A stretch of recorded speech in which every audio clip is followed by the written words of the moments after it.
ሴትየዋ በጠላፊዎች እየታደነች ነበረ። በፍርሃት ተውጣ ስትሮጥ በአጋጣሚ ወደ አንድ የማይታወቅ መኪና ገባች። በዚያ ቅስፈት ይህ የመጨረሻ የመዳን እድሏ መሆኑን አሰበች። ነገር ግን ከመኪናው ውስጥ ያለው ሰው ማን እንደሆነ ፈጽሞ አታውቅም ነበረ። ይህ ሰው በእርግጥ የጂንጎ ማፊያ መሪ ነበረ። ከዚያ በኋላ የሴትየዋ ህይወት ፈጽሞ ሊለወጥ ነበረ።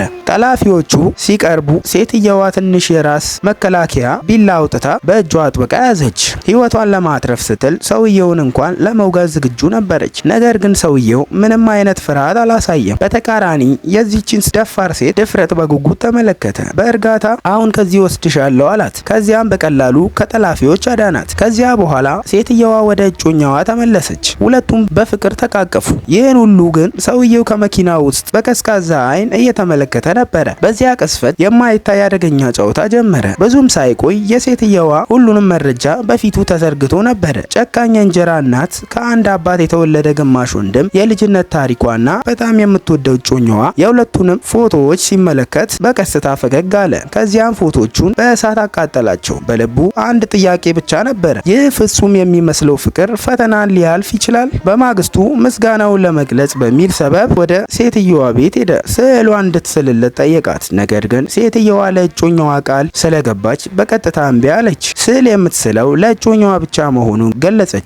በእራት ግብዣቸው ላይ ግን የእንጀራ እናቷ ሆን ብላ ሴትየዋ ለ7 ቀናት እንደጠፋች በማንሳት ስሟን ለማጥፋት ሞከረች። ንጽህናዋን እንደተበላሸ የሚጠቁሙ ንግግሮችን አደረገች። እጮኛዋ ወዲያውኑ ሊከላከል ቆመ። ነገር ግን ማፊያው መሪ በጸጥታ ብቻ ይመለከት ነበረ።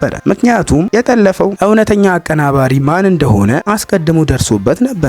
እሷም ይህቺ ደግ መስላ የምትታይ የእንጀራ እናት ነበረች። ከዚያ በኋላ ሰውየው በቀስታ ወደ ሴትየዋ መቅረብ ጀመረ። የአያቱን የልጅ ልጅ መሆኑን በመጠቀም በተደጋጋሚ እንዲገናኙ ሁኔታዎችን ፈጠረ። አንድ ቀን ሴትየዋ እዚያው ለማቆየት የተራራውን መንገድ እንዲዘጋ በድብቅ አስደረገ። በሌላ አማራጭ ስላልነበራት ሴትየዋ ለጊዜው እዚያው ለመቆየት ተገደደች። እጮኛዋንም ሁኔታውን በመመልከት አሳወቀችው። ነገር ግን ሰውየው ሆን ብሎ የተሳሳተ ግንዛቤ እንዲፈጥር አደረገ። በአንድ የቪዲዮ ጥሪ ላይ ሴትየዋ ለእጮኛዋ እወድሃለሁ ስትል ሰውየው ፊቱ ወዲያውኑ ተቀየረ። ቅናትና ቁጣ በአይኑ ተነበበ። በኋላ አያቱም ስሜቱን ተረድታ ሴትየዋ ቀድሞውኑ እጮኛ እንዳላት አስታወሰችው። እሱ ግን ምንም ግድ አልሰጠውም። በማግስቱ እጮኛዋ ሊወስዳት መጣ። በሰውየው ፊት አቅፏት ፍቅራቸውን አሳየ። ይህን ሲያይ በማፊያው መሪ አይን ውስጥ አደገኛ ብርሃን ተበራ።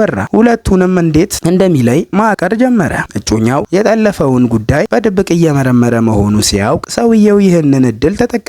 ሆን ብሎ ፍንጮችን በመተው ወደ ጠላፊዎቹ መራው። ሁሉንም ነገር እንደ እቅዱ ሄደ። ጠላፊዎቹም ሴትየዋ በእነሱ እጅ ሳለች ከሌላ ወንድ ጋር ግንኙነት እንደነበራት የሐሰት ታሪክ ነገራት። እነዚህ ቃላቶች የእጮኛውን እምነት አናወጡ። ሴትየዋ ማመን ቢፈልግም ጥርጣሬ አንዴ ከገባ በኋላ ማስወገድ አልቻለም። ቀስ በቀስ ከእሷ መራቅ ጀመረ። በፍቅራቸው መካከል ስንጥቅ ተፈጠረ። በመጨረሻ እጮኛው ማፊያውን በቀጥታ ለመጋፈጥ ወሰነ። ነገር ግን ይህ የተዘጋጀ ወጥመድ ነበረ። እሱና ከእሱ ጋር የነበሩ ሰዎች በሙሉ ተያዙና በሚስጥር ጠፉ። ሴትየዋ ለ2 ቀናት እጮኛውን ማግኘት ባለመቻል ጊዜ ድፍረቷን ሰብስባ ወደ ማፊያ መሪ ሄደች። የምትወደውን ሰው እንዲያድንላት በትህትና ለመነችው። ሰውየውም እጮኛዋን ሊለቅ እንደሚችል ተናገረ። ነገር ግን ሁሉም ነገር ከዚያ በኋላ በሴትየዋ በምትወስደው ውሳኔ ላይ ብቻ እንደሚመሰረት ግልጽ አደረገ።